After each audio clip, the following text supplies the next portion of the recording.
Pues bienvenidos a la clase 11 de nuestros estudios de integración. Y bueno, pues el tema de hoy es características de una iglesia sana, ¿ok? Así que les pido que pongan toda su atención y que hoy podamos aprender más acerca de la palabra de Dios y cómo es que una iglesia sana se ve en la práctica, ¿verdad?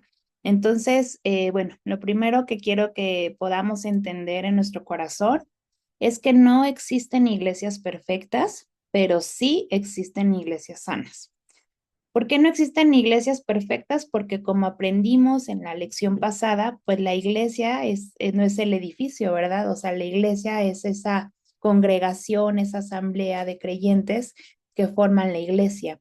Entonces, a la iglesia, al estar formada por personas imperfectas y complejas, porque somos complejos, ¿verdad? Entonces, por eso no puede existir una iglesia perfecta o no va a existir la iglesia que llene todas nuestras expectativas y necesidades, ¿no? Que digas, ay, es que a mí me gustaría una iglesia, tuviera un edificio bonito, que cada tiempo de música sea como un concierto y a mí me gustaría que las sillas fueran así como sillones y que me dieran masaje mientras escucho la predicación o que tuviera aire acondicionado o que tuviera un grupo de jóvenes así padrísimo y no sé, o sea, piensa, ¿no? En ese ahí como iglesia ideal o perfecta, pero la realidad es que no va a existir una iglesia que llene nuestras expectativas y necesidades, pero sí va a existir esas iglesias sanas, que nos tenemos que fijar más que en un edificio bonito o en unas sillas bonitas o que esté pintada bonito, nos tenemos que fijar más en que sea una iglesia donde Cristo es el centro, donde la palabra de Dios es la autoridad y donde el Espíritu Santo guía a los creyentes hacia la madurez. Entonces, eh, con esto en mente, con este principio de que nunca va a existir la iglesia perfecta, pero sí podemos encontrar iglesias sanas. ¿Ok? Entonces vamos a ver qué características tiene una iglesia sana. Y número uno, bueno, la autoridad de las escrituras, es decir, que la palabra de Dios es la autoridad absoluta de la iglesia. O sea, no se predica otra cosa que no sea la escritura, que la escritura es la base de fe y de conducta de la iglesia. Vemos en Primera de Timoteo 3, 14 al 15, dice, espero visitarte pronto, le escribe el apóstol Pablo a Timoteo, pero te escribo todo esto por si acaso no llego a tiempo. Así sabrás cómo debemos comportarnos los que pertenecemos a la iglesia, que es la familia del Dios vivo. La iglesia sostiene y defiende la verdad. Entonces aquí vemos cómo esta última parte que enfatizo es que la iglesia debe sostener y defender siempre la verdad. Y la verdad es la palabra de Dios. Otra versión dice, la iglesia es columna y baluarte de la verdad. Entonces nosotros debemos de estar, nuestra base, nuestro fundamento debe de estar en las escrituras, no en mis experiencias personales, no en otras fuentes, no en lo que diga otra persona, sino siempre, siempre basado en las escrituras, donde las escrituras siempre va a ser más importante. En segunda de Timoteo 4, del 1 al 4 dice, en la presencia de Dios y de Cristo Jesús, que ha de juzgar a los vivos y a los muertos, por su manifestación y por su reino te encargo solemnemente. Y ahí aquí dice lo que le encarga Pablo a Timoteo, dice, predica la palabra, insista a tiempo y fuera de tiempo, amonesta, reprende, exhorta con mucha paciencia e instrucción, porque vendrá tiempo cuando no soportarán la sana doctrina, sino que teniendo comezón de oídos conforme a sus propios deseos, acumularán para sí maestros y apartarán sus oídos de la verdad y se volverán a los mitos. Entonces, una iglesia sana es la que predica la palabra, o sea, no predica un mensaje emocional, no predico, más bien me quiero referir a un mensaje de motivación, sino que se predica la palabra, porque dice que va a haber va a haber tiempos donde no van a soportar la sana doctrina. Ahorita vamos a ver más esto de la sana doctrina. Pero la sana doctrina es la palabra de Dios. Entonces, por eso nosotros en Semillas de Vida decidimos tener una predicación expositiva. ¿Por qué? Porque una predicación expositiva guarda a la persona que está predicando de salirse de algún tema que no sea bíblico, de meterle de su cosecha o de meterle su propia interpretación, o bueno, ya hemos aprendido un poco acerca de eso, o que priorizan la experiencia sobre la verdad, ¿no? La prédica parece más la experiencia de la persona y casi no se predica la palabra de Dios, o también se corre mucho el riesgo de usar textos fuera de contexto, ¿no? O sea, yo me armo una prédica, pero no me importa el contexto del versículo, no me importa si lo estoy sacando de contexto. Entonces, por eso puede ser muy peligroso. Entonces, una iglesia sana, pues, la autoridad principal son las escrituras. La segunda característica de una iglesia sana, precisamente como ya empezamos a ver ahí, es la predicación de sana doctrina, ¿ok? Entonces, no basta con enseñar verdades, sino más bien debemos de ser fieles a la palabra de Dios, ¿no? Entonces, en una iglesia sana hay una predicación profunda, hay una predicación bien sustentada, hay una predicación que no es motivacional o que no tiene mensajes humanistas o donde se usan, ya vimos, textos fuera de contexto. Entonces, por ejemplo, en Tito 2:1 dice, pero en cuanto a ti, enseña lo que está de acuerdo con la sana doctrina. La sana doctrina es la enseñanza dada por los apóstoles, o sea, no inventamos algo fuera de la palabra de Dios, algo que Dios me reveló, es que Dios me reveló que esto significa esto, dice la palabra, que tenemos la palabra profética más segura, o sea, ya lo que está escrito y revelado es lo que está en la Biblia únicamente. ¿Ok? En Tito 1:9 dice, no deberán creer otro mensaje que no sea el verdadero mensaje recibido de Dios, y mucho menos enseñarlo. Así podrán animar a otros por medio de la buena enseñanza y convencer a los que se oponen de ella, a ella, perdón. Pues la sana doctrina justo es una buena enseñanza basada en la palabra de Dios, no otro mensaje diferente, no algo que me imaginé, algo que soñé, ¿sí me explico? No que vino un ángel y me dio una nueva revelación, nada de eso, ¿ok? En segunda de Timoteo 4:3 dice, porque llegará el día en que la gente no querrá escuchar la buena enseñanza. Al contrario, querrá oír enseñanzas diferentes. Por eso buscará maestros que le digan lo que quiere oír. ¿No? Entonces, de verdad, hay personas que dicen, ay, no es que en esa iglesia no me motivan, es que en esa iglesia es pura Biblia, es que yo necesito que como que me motiven, no sé. Y justo vemos que la palabra de Dios no nos manda eso, sino que nosotros debemos de escuchar siempre una sana doctrina, una buena enseñanza, ¿ok?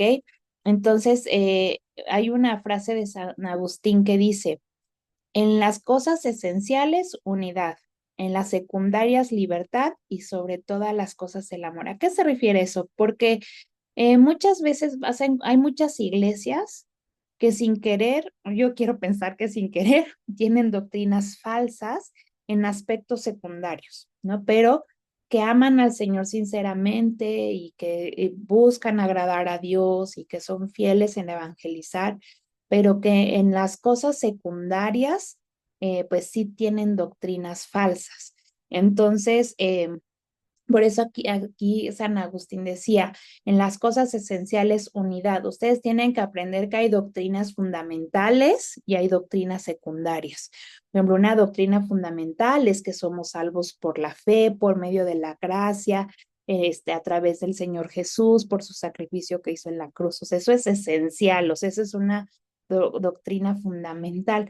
Pero hay doctrinas secundarias donde muchas veces se dan estas doctrinas falsas. Por ejemplo, hay iglesias que no creen en el, por ejemplo, hay iglesias que bautizan niños, por ejemplo, ¿no? La iglesia, si no me equivoco, anglicana, luterana, pues ellos sí bautizan a los niños, sabemos que hemos aprendido que esto no es bíblico, o ahí, vas a encontrar iglesias también donde a lo mejor, son cesacionistas, que ya no creen en los dones del Espíritu Santo, que ya no creen que Dios haga milagros, y son doctrinas secundarias, igual también en cuestión del final de los tiempos, hay iglesias que tienen una escatología donde no piensan que Jesús va a venir, va a raptar a su iglesia antes de la gran tribulación, otros que después, así, esas son doctrinas secundarias, y muchas veces en esas doctrinas es donde se puede prestar a que se enseñen doctrinas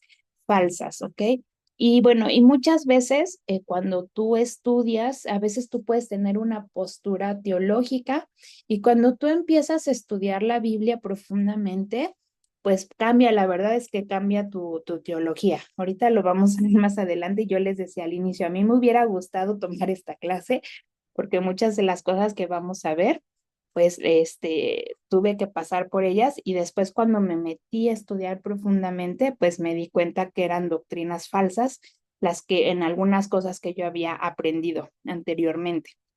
Entonces, una iglesia sana es una iglesia que predica sana doctrina. Es bíblica, apegada a la palabra de Dios. Una tercera característica de una iglesia sana es que tienen adoración con inteligencia. ¿Ah?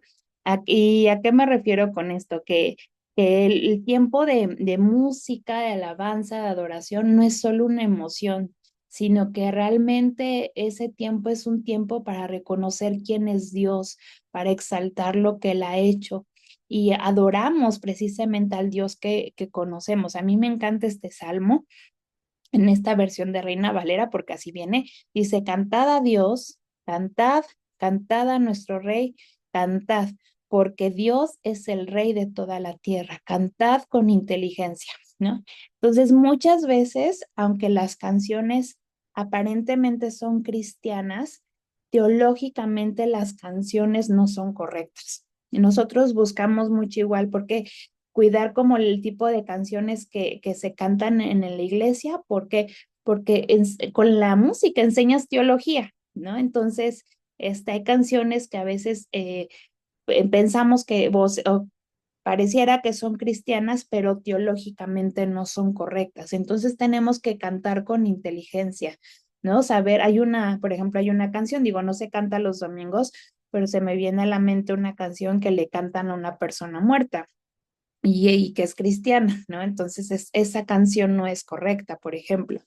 Y otra cuestión que aquí puede pasar también es que el tiempo de música se convierte en un espectáculo que eclipsa la adoración a Dios. O sea, más que adorar a Dios, se convierte en este espectáculo de luces, de humo, y se vuelve de bailarines, y se vuelve algo que en lugar de adorar a Dios, más bien causa distracción y no edifica en realidad a la iglesia.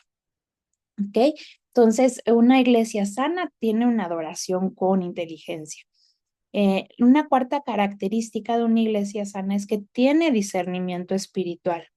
¿Y qué es esto? Es que la iglesia sabe distinguir entre lo falso y lo verdadero. O sea, la iglesia cuestiona lo falso y se apega a la verdad. Es una iglesia que te permite preguntar. Nosotros siempre les hemos dicho, por favor, pregúntenos, ¿no? Y si ustedes detectan que estamos diciendo algo que no es bíblico, díganos. Pero ¿qué sucede muchas veces? Cuando una iglesia no es sana, ni siquiera te permiten preguntar. O sea, no puedes preguntar, no puedes cuestionar al pastor porque él es la máxima autoridad y él no se equivoca. Pero una iglesia discierne lo verdadero de lo falso. Este versículo de Hechos, de 17:11, a mí me gusta mucho. En algunas ocasiones se los hemos expresado, que nosotros tenemos que ser como los de Berea. Dice ahí en el verso 11, los judíos que vivían en esa ciudad, hablando de Berea, eran más buenos que los judíos de Tesalónica. Escucharon muy contentos las buenas noticias acerca de Jesús y todos los días leían la Biblia para ver si todo lo que les enseñaban era cierto. Nos, como iglesia, no nos podemos confiar de que la persona que está enfrente enseñando o yo conectado me está enseñando lo correcto. O sea, yo tengo que estudiar mi Biblia, yo tengo que leer mi Biblia porque eso me va a ayudar a mí a discernir lo falso de lo verdadero. Entonces, por eso los deberes, nosotros les decimos, estudien, estudien, por favor, lean su Biblia. Tenemos que comprobar que si lo que se nos está enseñando es cierto. A veces confiamos en la buena voluntad de la persona que está enseñando, pero muchas veces a lo mejor la persona saca versos fuera de contexto. O si me explico, entonces nosotros tenemos que filtrar eso. En primera de Tesalonicenses 5:21 dice, antes bien, examínenlo todo cuidadosamente y retengan lo bueno. ¿Por qué? Porque al final somos personas y nos podemos equivocar, ¿no? Entonces, enseñar la palabra de Dios es una gran, gran responsabilidad, pero también no debemos de perder de vista que somos personas falibles. Entonces, siempre tenemos que, cuando tú escuches a un predicador, cuando tú escuches alguna prédica, tú debes de examinarlo todo cuidadosamente y quedarte con lo bueno. Entonces, una iglesia sana tiene discernimiento espiritual. Otra característica de una iglesia sana es que el liderazgo tiene una motivación correcta. En primera de Pedro 5, del 1 al 3 dice, y ahora una palabra para ustedes, los ancianos en las iglesias. O sea, los ancianos refiriéndose a los líderes, a los pastores. Dice aquí Pedro, también soy un anciano y testigo de los sufrimientos de Cristo. Y yo también voy a participar de su gloria cuando Él sea revelado a todo el mundo. Como anciano, igual ustedes les ruego. Y aquí viene lo que dice. Cuiden del rebaño que Dios les ha encomendado. Háganlo con gusto, no de mala gana ni por el beneficio personal que puedan obtener de ello, sino porque están deseosos de servir a Dios. Entonces, el liderazgo que esté al frente de la iglesia siempre debe de tener una motivación correcta. No se debe de aprovechar de las ovejas, no tiene que buscar su beneficio personal, siempre tiene que buscar el beneficio de la iglesia, tiene que hacer con gusto. Entonces, el liderazgo la verdad es que sí se nota cuando el liderazgo tiene una motivación correcta o cuando su corazón ya está como desviado hacia otras cosas. Y otra característica es que la iglesia es sana en santidad. ¿Qué quiere decir con esto? Que nosotros como parte de la iglesia debemos demostrar un comportamiento íntegro que refleje los valores que estamos aprendiendo, que refleje lo que Dios desea de nosotros, que podamos cuidar nuestro testimonio para los de afuera, ¿no? Que podamos apartarnos. Acuérdense, ser santo es apartarse del mal. Hemos aprendido que no vamos a vivir vidas perfectas, pero sí podemos ir creciendo y madurando en la fe y cada día pues buscar esta santidad, siempre, tratar de vivir una vida íntegra, que mi vida muestre el fruto del Espíritu Santo. Y como vemos aquí en Primera de Pedro 1:14 al 15 dice, como hijos obedientes, no se conformen a los deseos que antes tenían en su ignorancia, sino que así como aquel que los llamó es santo, así también sean ustedes santos en toda su manera de vivir. Entonces debemos de cuidar nuestro testimonio. En Primera de Corintios 8:9 dice, pero tengan cuidado, no sea que esta libertad de ustedes de alguna manera se convierta en piedra de tropiezo para el débil, ¿no? Entonces debemos de tener cuidado de no ser una piedra de tropiezo para los que están empezando en la fe, para los que apenas están conociendo, que por esa libertad dice ahí, nosotros podamos ser una piedra de tropiezo para alguien más. Entonces debemos ser una iglesia sana, cuida su testimonio, cuida la santidad, ¿verdad? Sobre todo los que están sirviendo o en el liderazgo, ¿verdad? Entonces, esto es muy importante que no nos convirtamos en una piedra de tropiezo para alguien más, ¿ok?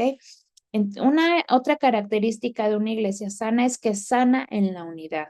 Y la unidad se refiere a esta armonía que hay entre los miembros, que a pesar de que somos tan diferentes, ¿verdad? Tenemos esta unidad y colaboramos en un propósito común. Ya aprendimos el propósito de la iglesia en las lecciones, en la lección anterior, y vemos cómo esto era tan importante para el Señor Jesús, que vemos cuando ora. Lo vemos aquí en Juan 17 del 20 al 21, dice: no pido solo por ellos, sino también por los que creerán en mí cuando escuchen su mensaje. Te pido que se mantengan unidos entre ellos y que así como tú y yo estamos unidos, también ellos se mantengan unidos a nosotros. Así la gente de este mundo creerá que tú me enviaste. Entonces, como iglesia, tenemos que ser una iglesia unida, y unida entre nosotros y unida, ¿verdad? A Cristo, unida al Padre, al Espíritu Santo. Entonces, para Dios es muy importante la unidad, es muy importante que no haya divisiones, que no haya envidias, que no haya pleitos, que a pesar de que seamos tan diferentes, seamos capaces de amarnos los unos a los otros. Vemos en Efesios 4, del 2 al 3, dice: sean siempre humildes y amables, sean pacientes unos con otros y tolérense las faltas por amor.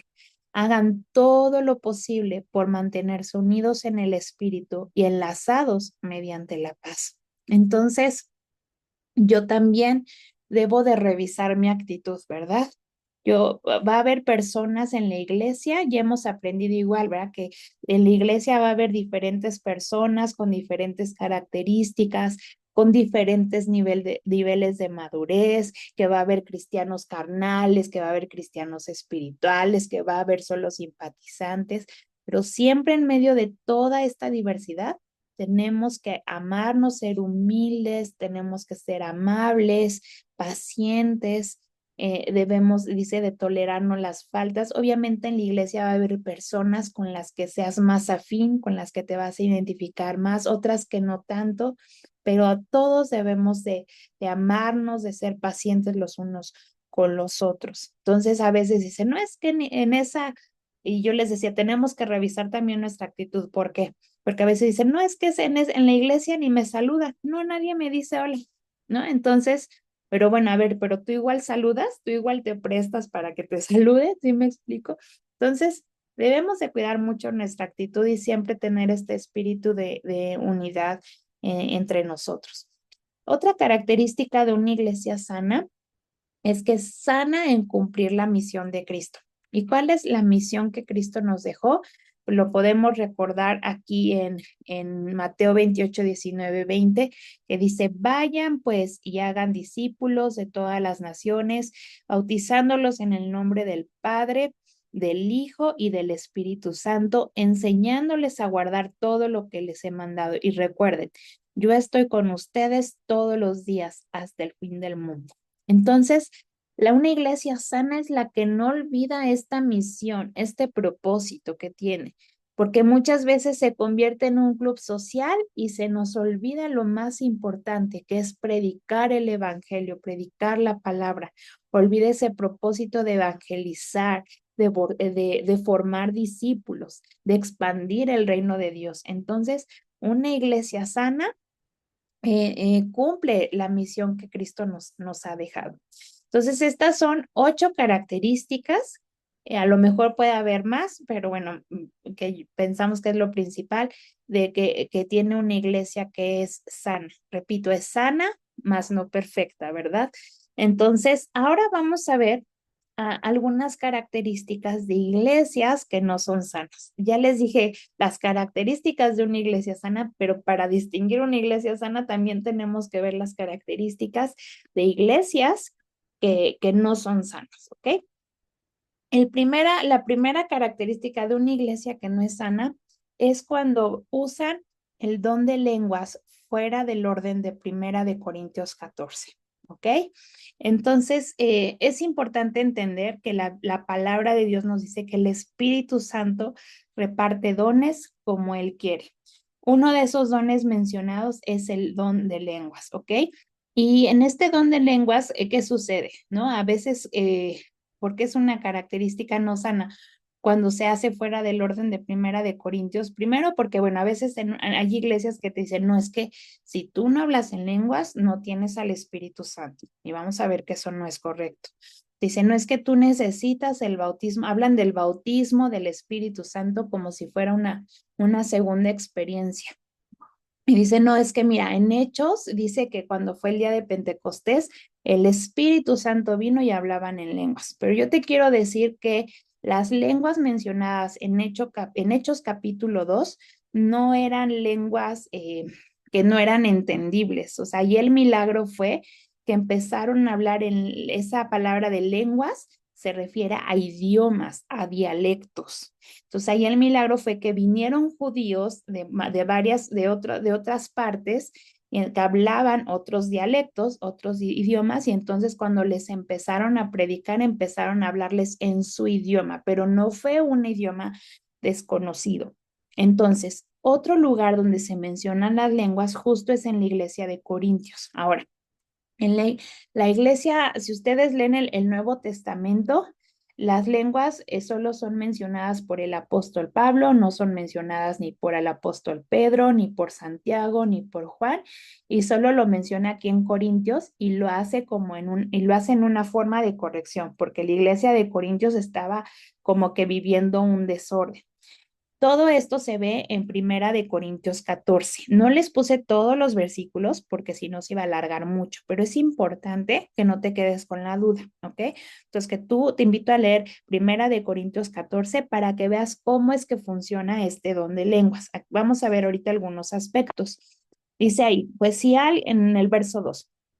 Pues si alguien tiene la capacidad de hablar en lenguas, le hablará solo a Dios, dado que la gente no podrá entenderle. Hablará por el poder del Espíritu Santo, pero todo será un misterio. ¿Ok? Entonces, sí Pablo habla de hablar en lenguas, dice que es un misterio, que le estás hablando solo a Dios, que no se entiende, ¿verdad? Ahorita vamos a ver otras características y que son diferentes, ojo, a las lenguas que aparecen en Hechos, porque en Hechos sí eran idiomas y dialectos, o sea, que se entendían.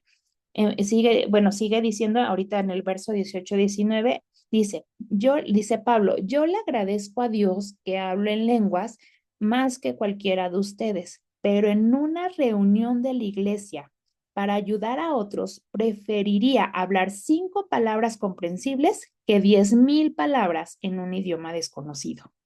¿Qué sucede en una iglesia que no es sana? No sé si les ha pasado, han escuchado, les contaron, ¿verdad? Ahora todos vamos a hablar en lenguas y se hace un desorden o la persona que está en la música o está predicando dice que de pronto lo tomó el espíritu y empieza a hablar en lenguas, en lenguas, en lenguas y nadie le está entendiendo absolutamente nada.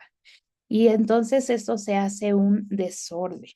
Entonces ahí Pablo es muy claro, dice, yo prefiero hablar 5 palabras que me entiendan a 10,000 palabras en un idioma desconocido. ¿Por qué? Porque la Biblia dice que un don es para edificación de la iglesia.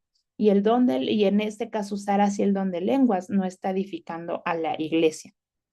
En Primera de Corintios seguimos ahí en el capítulo 14, verso 26 y 28 dice, ahora bien, mis hermanos, hagamos un resumen.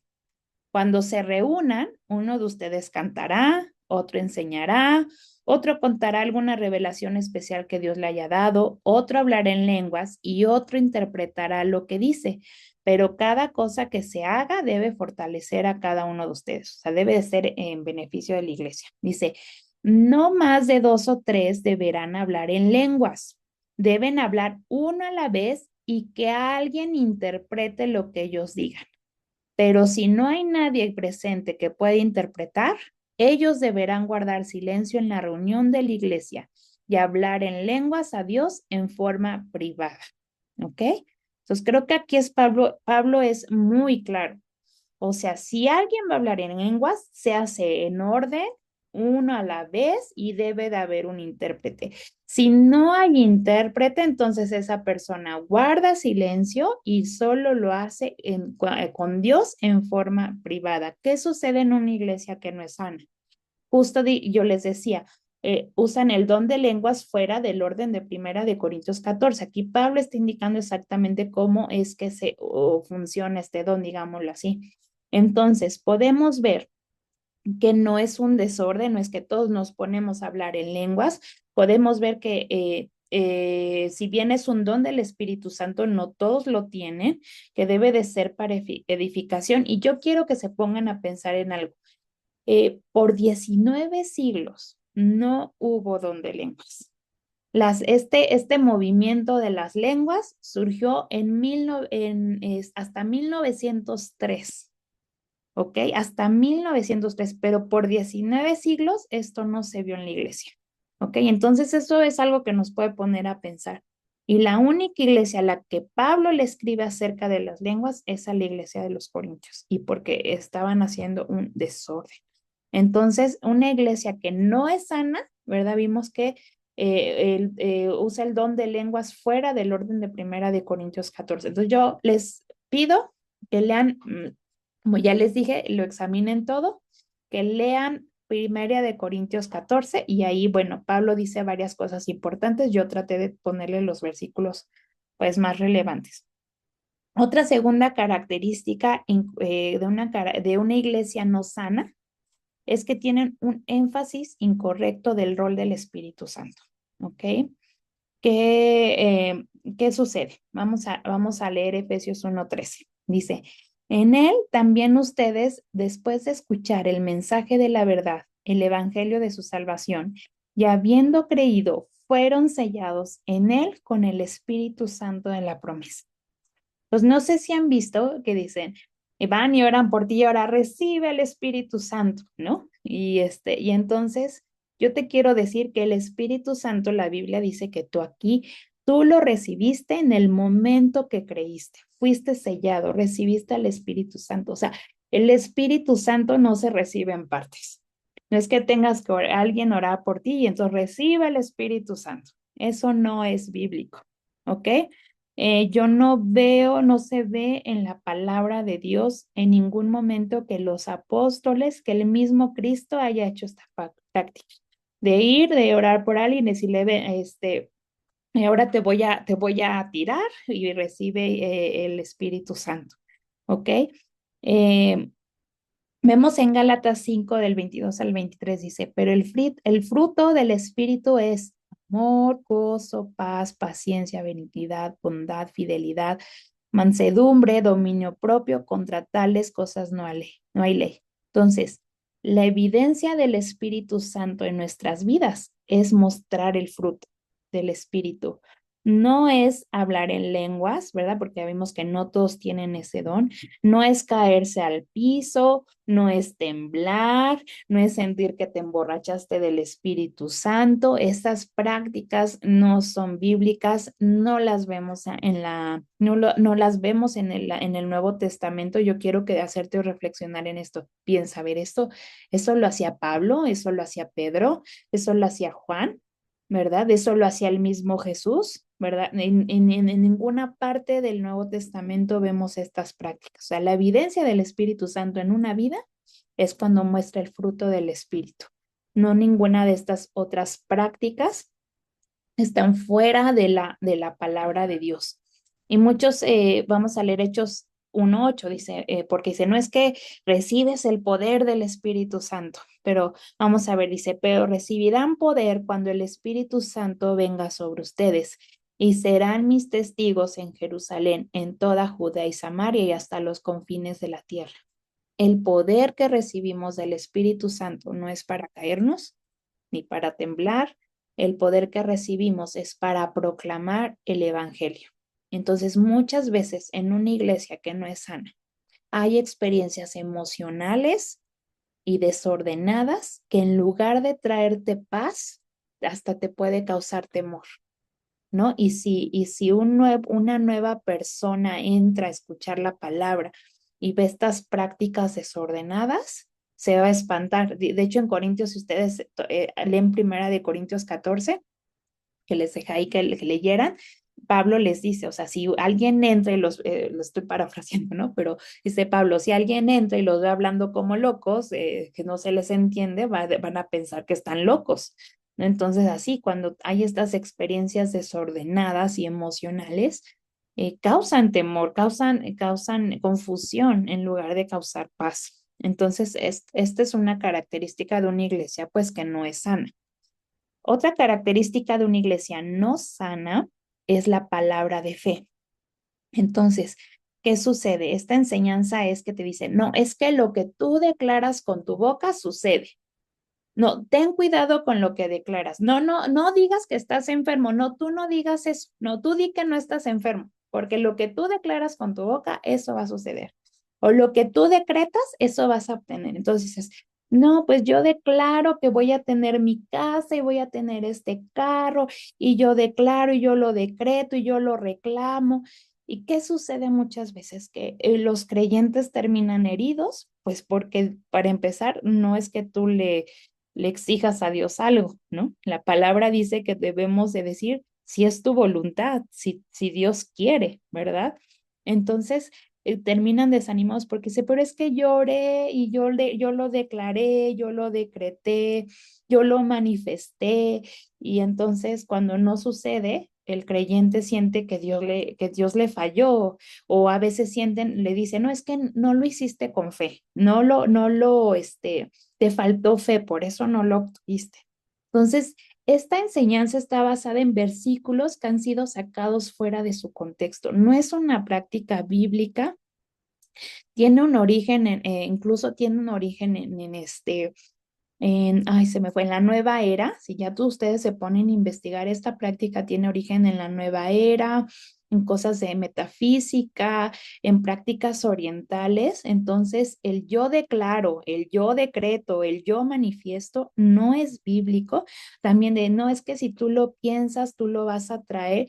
Y esta práctica de verdad, tristemente, se ha infiltrado en la iglesia. Entonces, se les enseña a los creyentes que tú tienes el poder de declarar lo que desees y se escucha mucho en las oraciones. Y yo declaro esto, y yo declaro lo otro, y yo declaro, en lugar de decir, Dios, si es tu voluntad, hazlo así de esta manera, es mi deseo, pero mira, Señor, si es tu voluntad.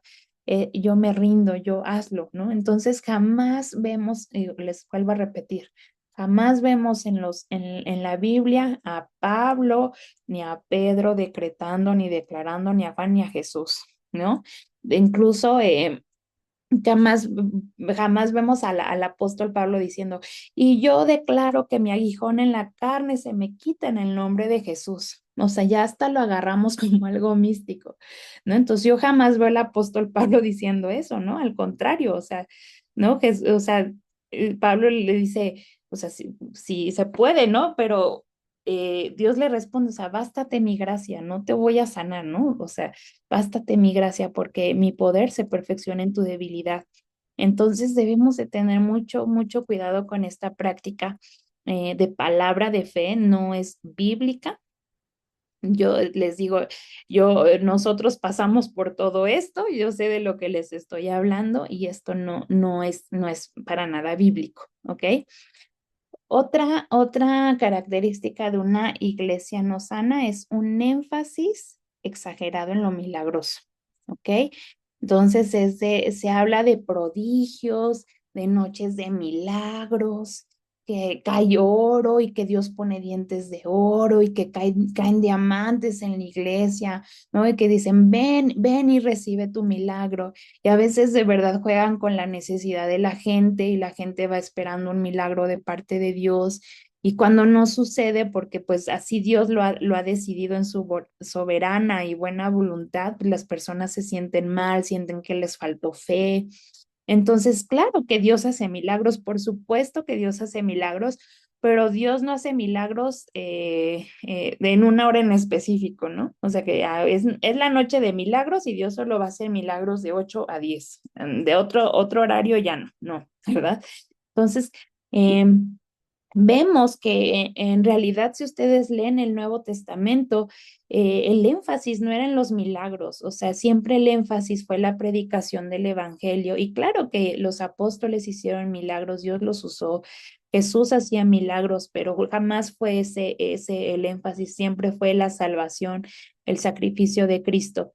Entonces, les decía, vemos cómo aún el apóstol Pablo tuvo que vivir con ese aguijón de su carne.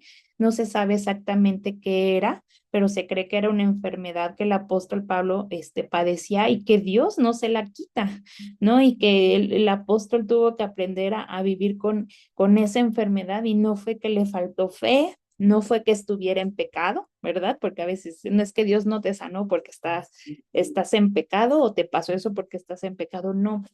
Entonces, una iglesia que no es sana tiene este énfasis exagerado en lo milagroso. Entonces debemos de tener cuidado. Otra característica de una iglesia que no es sana es que tiene un énfasis en dinero y prosperidad. Entonces, se la pasan hablando de dinero, te presionan para que hagas pactos, ¿verdad? No, mira, tú pacta con Dios y Dios te lo va a dar y Dios te va a escuchar y Dios te va a responder. Pacta conforme a tu fe, da todo lo que tienes como la viuda, de verdad, y utilizan la palabra de Dios para manipularte, ¿no? Y es que si tú no diezmas, le estás robando a Dios, eh, te va a caer la maldición. Entonces, ay, de verdad, muchas cosas que se ven en la iglesia.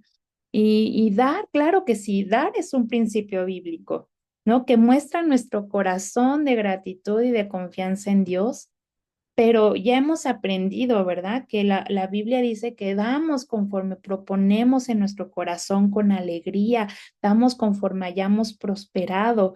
Y no es que Dios te va a maldecir, ¿verdad? Y hay gente que da el diezmo porque así le acomoda y le parece bien. Hay gente que da el 20, el 30%. No, no sé, pero a lo que voy es que una iglesia que no es sana no tiene este énfasis en el dinero. Perdón, una iglesia que no es sana tiene este énfasis en el dinero y la prosperidad, ¿no? Entonces, no es que si tú lo quieres alcanzar, tú necesitas pactar. Y bien, sí se necesitan recursos para la obra de Dios, claro que sí se necesitan, y claro que Dios te bendice porque ve tu corazón agradecido, pero tú no puedes comprar la bendición, tú no puedes pactar con Dios.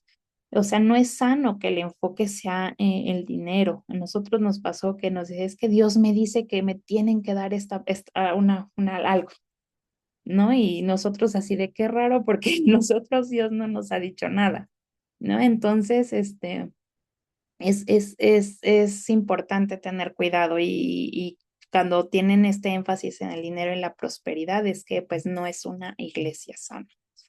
Otra característica de una iglesia no sana es que tiene la falsa doctrina de la guerra espiritual, ¿no? Entonces, ¿qué es esto? ¿No? No, y vamos a atar a los demonios y los vamos a pisotear.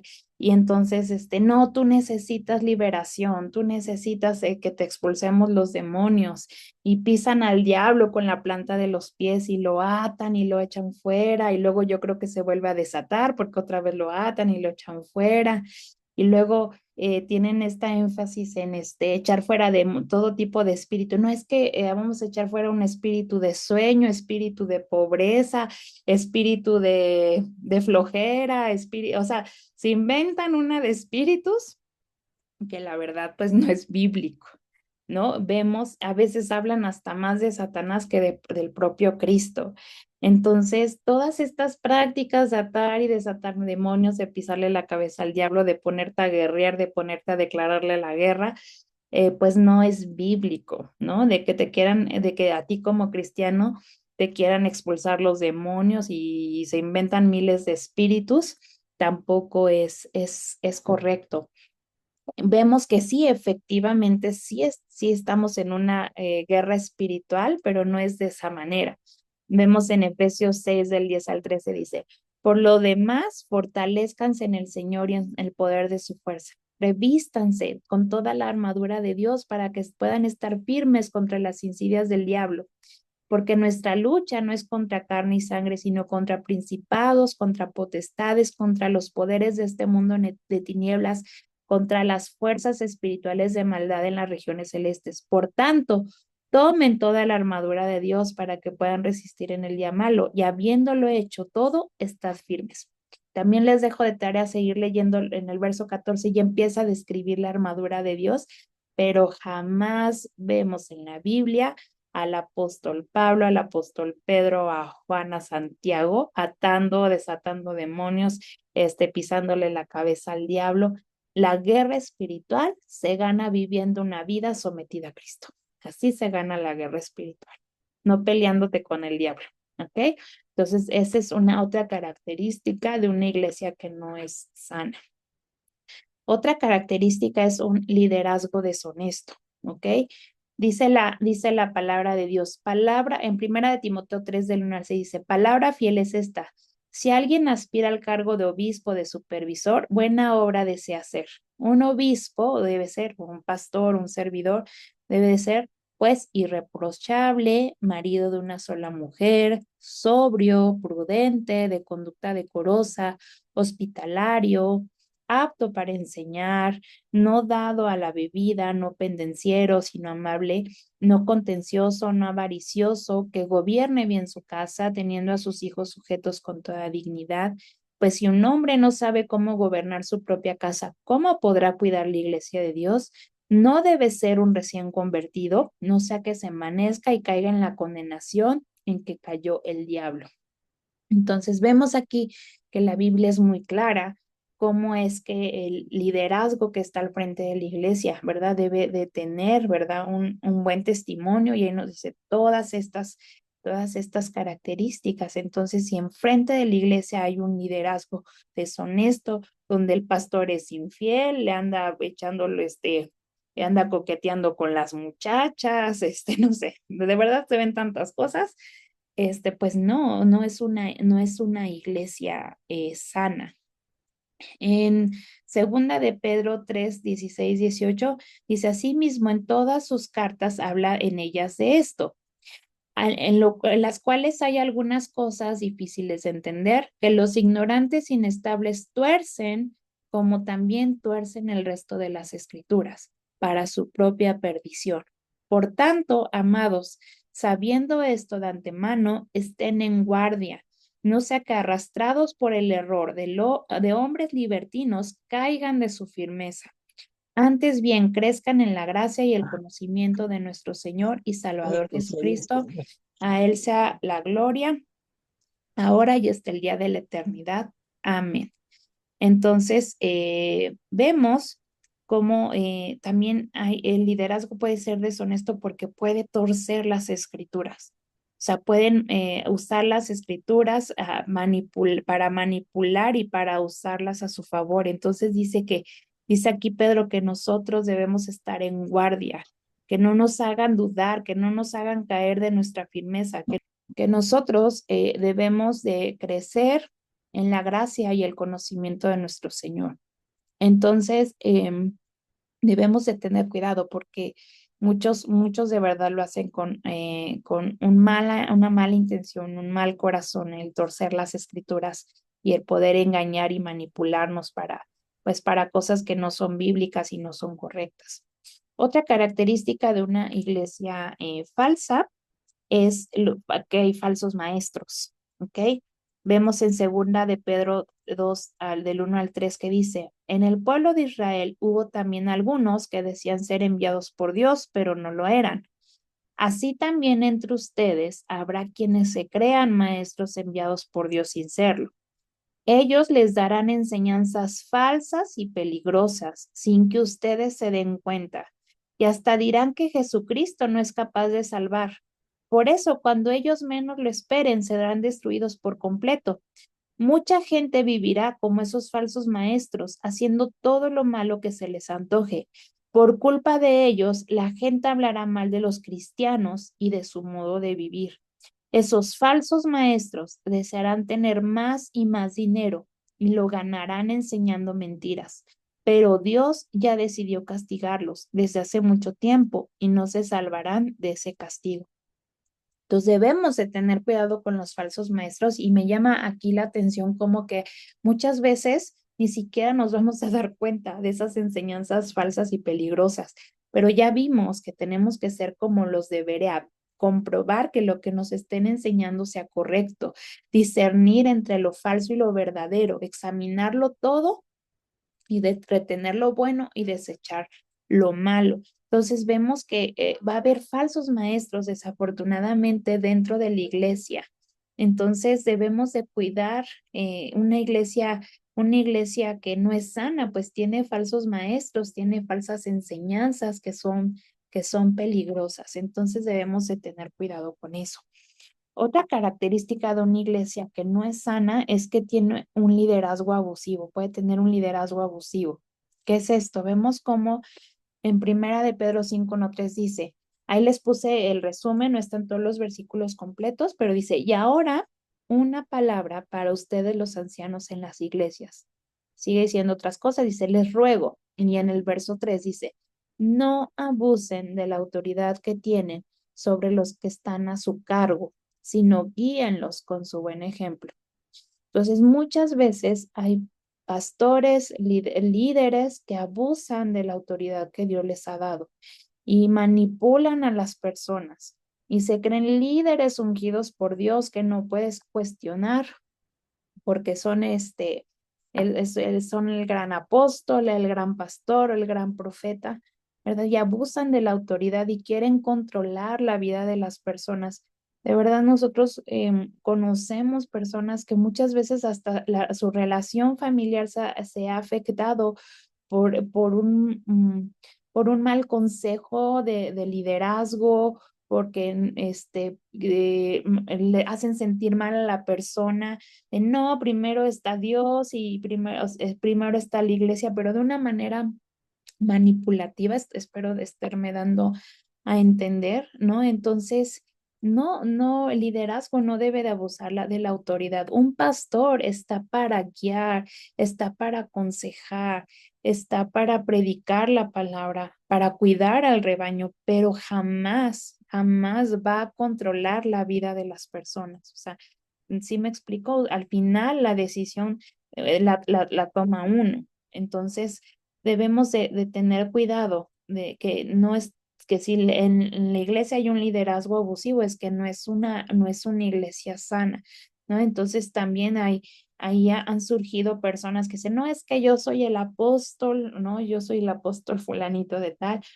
Y vemos que si bien existe la función apostólica como tal, la función, ¿verdad? Porque el apóstol es, digamos, el que es un enviado para abrir iglesias, para así, pero vemos que este movimiento de que hay grandes apóstoles es un movimiento que surge en 1990 en Estados Unidos y también por ahí en Guatemala, donde personas se empiezan a autoproclamar como apóstoles y entonces nadie los puede tocar y el apóstol no se equivoca y siempre tiene la razón.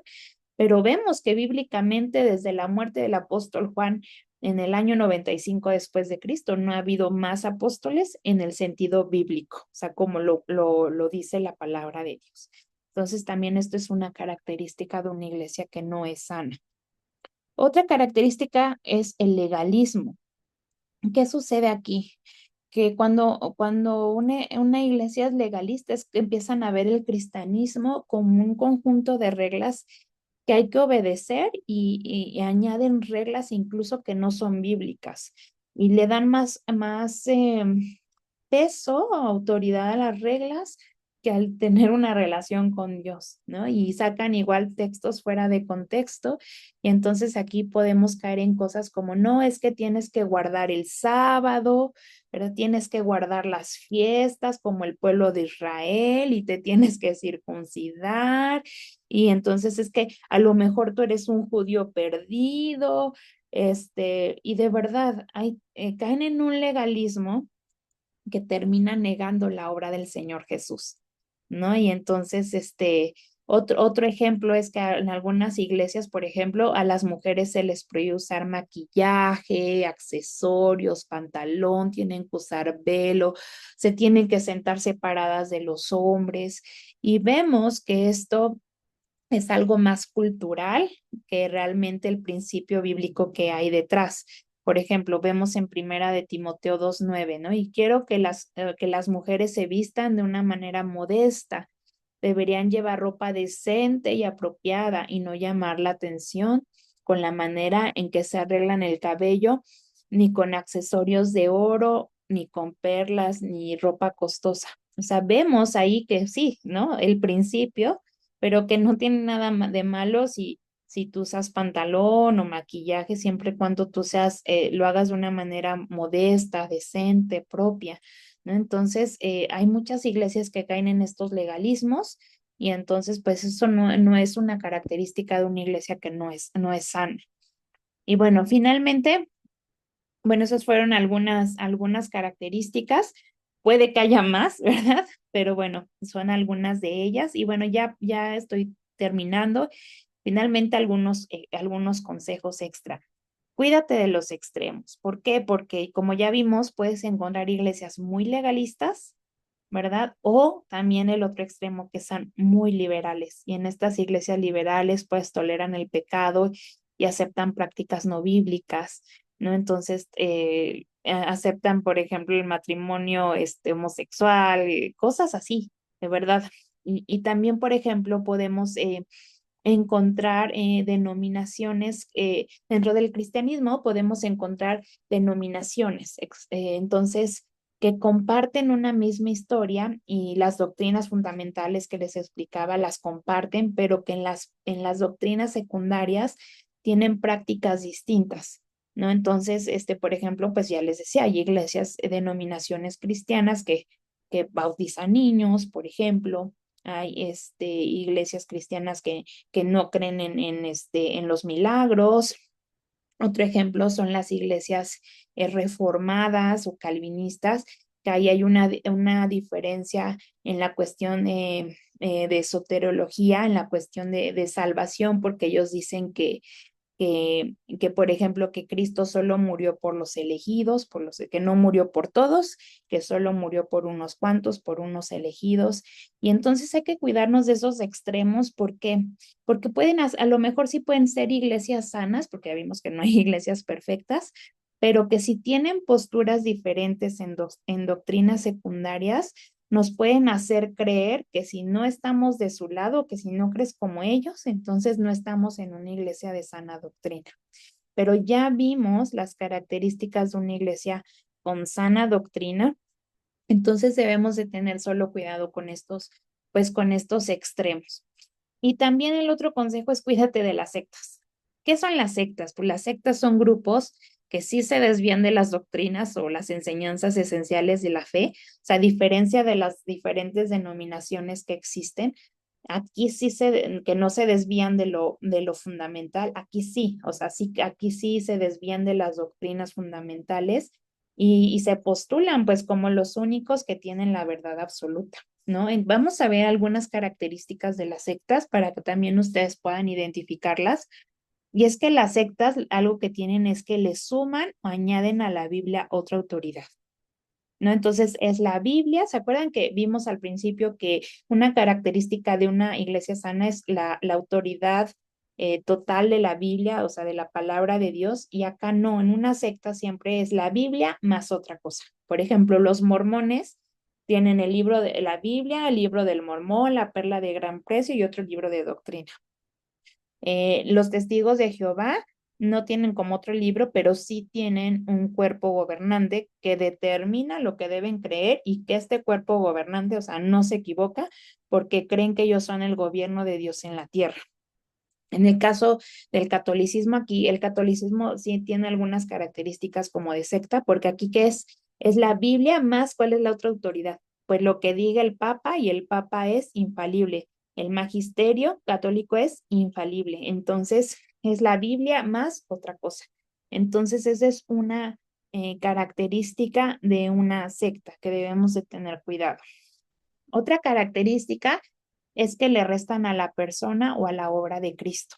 Entonces, es Cristo, o sea, Cristo no es suficiente o no creen que Cristo sea una persona. Por ejemplo, los mormones creen que Jesús es el hermano de Satanás y nuestro hermano mayor. y creen que Jesús es un Dios, o sea, no es que sea Dios mismo. En el caso, por ejemplo, de los testigos de Jehová, ellos creen que Cristo es el arcángel Miguel y que no es Dios y que Jesús es un ser creado, o sea, que no ha existido siempre.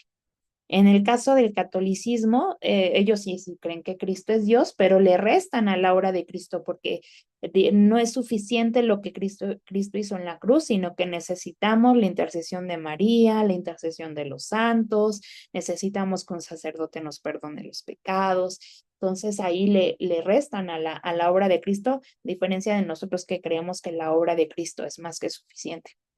Otra característica de una secta es que multiplican los requisitos de la salvación, ¿no? Se relaciona un poquito, ¿no? Entonces, si no sales, por ejemplo, los testigos de Jehová tienen que salir, porque tienen que salir a predicar para ganar su salvación, porque creen que andan en las puertas tocando y de verdad es admirarse eso, pero pues no, eso no lo salva, ¿verdad? O en el caso de la Iglesia Católica, pues tienes que cumplir con los sacramentos, con el bautizo, con la primera comunión, con la confirmación, entonces, no creen en la obra suficiente de Cristo en la cruz. Entonces, multiplican los requisitos, pues, de la salvación. Y una secta, pues, dividen a la iglesia de Cristo. ¿Por qué? Porque le dicen a sus miembros que solo ellos tienen la verdad, que el resto de las personas están erradas. Entonces, por ejemplo, pues la iglesia católica dicen que son la única iglesia verdadera, que Pedro fue el primer papa, que él fundó la iglesia, que Jesús le dio esa misión a Pedro, ya eso lo aprendimos igual, recuerdo en algún estudio bíblico que pues no es así, es una malinterpretación del texto. Entonces, pues tienen esta, digamos, esta creencia de que son los poseedores de la verdad absoluta. Ahora, debemos diferenciar las sectas de las denominaciones cristianas, ¿no? Entonces, las sectas tienen estas características y que ahí sí cambian la doctrina fundamental totalmente, pero en las denominaciones cristianas, pues sí, puede haber pues diferentes prácticas en las doctrinas secundarias, pero en lo fundamental, pues se cree lo mismo. Y bueno, ya como conclusión es que debemos de tener cuidado, ¿no? Como dice aquí en Primera de Timoteo 4:16, dice, ten cuidado de ti mismo y de la enseñanza. Persevera en estas cosas, porque haciéndolo asegurarás la salvación tanto para ti mismo como para los que te escuchan. Entonces debemos de tener cuidado, de estar en una iglesia sana, ¿verdad? De no practicar cosas que no son bíblicas, apegarlo más a la palabra de Dios.